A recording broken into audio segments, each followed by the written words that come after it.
What's up? This is my swirl painted Ibanez guitar, and here's how I did it.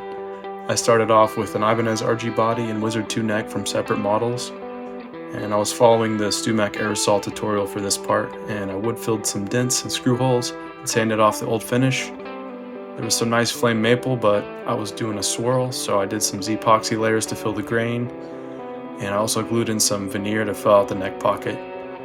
And after sanding the epoxy, I sprayed 3 coats of vinyl sealer, then did a light knockdown sand and went to the primer. I wet sanded that and did my first dip with the magic marble paint. I did not have enough room in the bucket I was using, so it didn't stick to all of it. And then I got impatient and re-dipped the body without letting it dry, and it was a mess. So I decided to sand it off and start over. So I went with a metallic silver primer this time, because that was one of the colors I was swirling with. So it was a good background in case it didn't stick. But the metallic paint I used had little glitter flakes, so I had to spray some clear matte coats on top.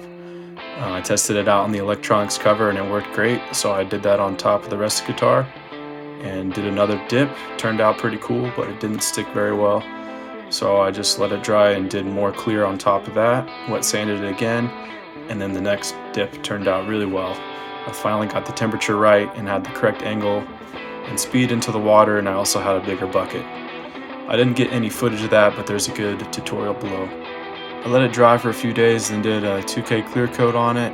I let it cure for 2 weeks, then did a wet sand and buffed it out with cut and polish. It has a little bit of texture still, but I'm happy with it, and it also chipped in a couple of spots. But I then installed all the hardware and mounted the neck to the body. I accidentally screwed through the fretboard, but got lucky and it just went through the wood, and I was able to glue it.